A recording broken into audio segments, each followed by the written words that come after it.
Wow. I heard some things about this movie, but I was really anticipating it, so I saw it anyway. I heard it was boring, and it is. Or it wasn't good. It's not at all. Like, I took notes for this. I don't usually do that. I just watch something and just sit in front of the camera and go. But I took down notes because, like, right there in the theater, just on my phone. I don't usually do that. And my mother wanted me to tell you since I took her to see it that the only part she liked was when she fell asleep and somebody knocked on the window and that woke her up. She was like, "What? What happened?" "Oh, nothing." She wanted me to tell you that. Alright, so I was going to go through my notes as quickly as I can because I think I'm missing NXT TakeOver. I forgot about that. So, alright, so I put down lighting. Like, it has fantastic lighting. I know it's a horror movie and it's mostly at night, but turn a light on, flip a switch. Like, you could barely see the human characters. I get for Slender-Man, you want to hide them a bit, but why is it in almost complete darkness? Like, I wasn't wearing these glasses in the theater because I can see the big giant screen. But it's anyways, I brought these glasses with me. Look, Joey King is in it, and she's fine for the most part, except for one scene towards the end, which I'll get to. I already said it was boring. It's unoriginal. Like, okay, I was so bored, I started just counting all the things they ripped from this movie, okay? Like, The Omen. That's what I was talking about earlier. The Joey King scene. You know, in The Omen, when people were just walking off buildings, "It's all for you, Damien." Remember that? They did that in this, but it wasn't as dramatic or thematic or good or anything. Like, she's about to walk off a building, someone yanks her in, and she's crying, and then they start cussing her out. "What are you doing? That was my sister. What is all this?" What? And then Slender-Man. Okay. Slender-Man. The way he was used wasn't the right way. But one thing that stuck out to me was he tried to use something like Michael Myers, like at random parts of the movie. He just be in the scene, just standing there, like, wait, was that him? Like, that could work, but that's not what they focused on in this. And then, oh my goodness, I'll get to that one. And then, like, now Scream did the same thing with Ghostface in the first one. They're on the porch talking, and then the camera reveals Ghostface watching them in the woods. Slender-Man did the exact same thing, only he's taller than the tree, so you can see his big head. Alright, and then this one really pissed me off. It ripped my Bloody Valentine 3D. You know, the ending. You know, because there's a scene where a girl's being choked by Slender-Man. I don't care, spoilers. But in the mirror, she's choking herself. That reminded me instantly of first Nightmare on Elm Street, the remake, in the beginning, where Freddy has a knife to the dude's throat.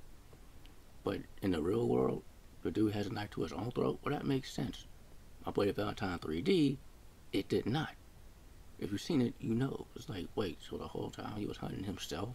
Running from himself? It was something like that. I didn't like that at all.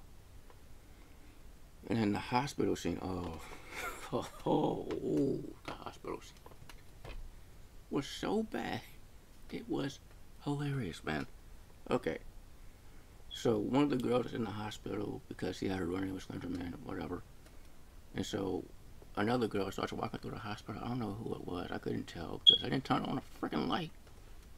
But she's walking through the hospital, and I swear it was like Black Hole, like the music video for Black Hole Sun by Soundgarden or Freak on a Leash by Korn. She's walking, people's faces are deforming and stuff.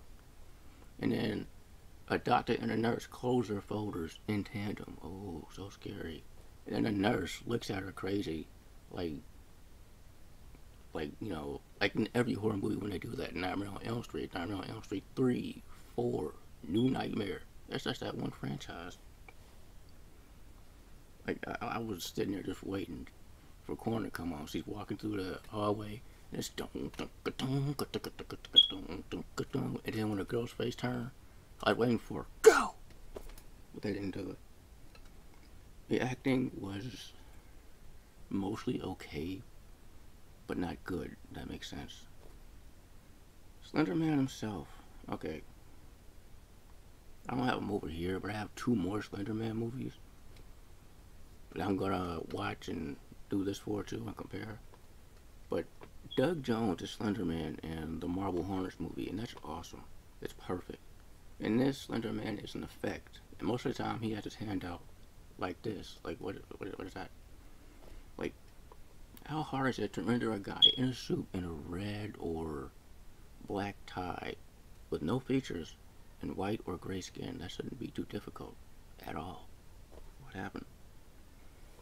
Like, and it was weird seeing Slender-Man walk, because he doesn't walk, he's slender force, which means you look at him, he don't move. You turn your head and turn back, now it's in your face. That's how he moves. But everything he did, I've seen in other movies. Like, come on, man. And that head shaking scene I kept hearing about, I heard it was hilarious and bad, and it was. Like, when the random dude, one of the girl's boyfriends, I don't know what he was there for. He wasn't even needed. He doesn't believe all this is happening. And he watched the video, like, it's okay, babe. It's just a video. And then, like, they're on the couch about to have sex or whatever, and his head shakes like, you know, like in every horror movie, but that hasn't been effective since, like, 2000, you know? And people in my theater were laughing, okay? Oh, my theater was, like, empty, like, down there empty, okay? I haven't been in a theater that empty since I saw Wrong Turn, okay? But it's a story within itself, because we almost saw Changing Lanes, because my mother could not get the title right. And they were out at the same time. Right up to the can we get 4 for Changing Lanes? No, Wrong Turns. Where I said Changing Lanes. Anyway, that's how boring this movie was. I was thinking about back in 2003 when I saw Wrong Turn. That was fun. There was no one in the theater. My siblings acting crazy. I'm watching the movie. We thought we were alone. The lights came on. There was a couple behind us. We're like, oh, we're sorry. They're like, nah, you good. This theater was the same. Like, there was almost no one in there. And when the movie started, they said, to stop talking. People were going, oh man, what? People were silent throughout this movie. Until this head shaking scene, people were cracking up. I was too. And the last thing I have here is, it should have been found footage, you know? I keep hearing about Jason when he comes back will be found footage. No. Swap it. Slender-Man should be found footage. It's simple, like the video games. Like, I was thinking it's based on the fake lore, the video games. I know what it's not based on. You know, I know about the controversy about based on those girls from a few years ago. It's not at all. And I mean, it's not really based on the video games, but I see what they were doing. I was thinking that is this another video game movie? Because that sucks, man. We're just getting good ones. But yeah, like, the way Slender-Man is, for found footage, he distorts the screen. Like, and he did that in the movie, but it was different. Not like if you played the games, whatever. Like, there's static and all that. And it's like VHS, the first one, the second or third short, where it's basically Friday the 13th, but the killer can't be seen on film. They're trying to film him, and he's killing him off.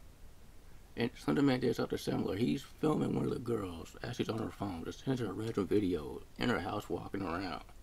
I'm like, what is he doing? What is this?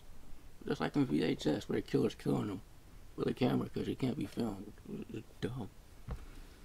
But yeah, like, this sort of way better with, like, handheld cameras, a lower budget, and they could do more with that. And that's how Slender-Man could work. You know, distort the camera a bit, have him hiding, like, I didn't mind him hiding like Michael Myers or Ghostface or whatever, but he only did it for a small percent of the movie, not the whole. Like, could have been better. Like, they kept hiding him because he was an effect and not a person, which reminds me about the hospital scene. The one thing I like about that scene, the one thing, when the girl's walking in the hallway, a very tall, very slender man whose face you can't see, wearing a doctor's outfit, walks right past her, and she looks at him, and he looks back, but you can't see his face. But I think something is up. That was the only effect of anything in this movie for me. Anyway, that's all I have. This movie sucked. I had to grade it D. Would have been C if it wasn't so boring. Goodness.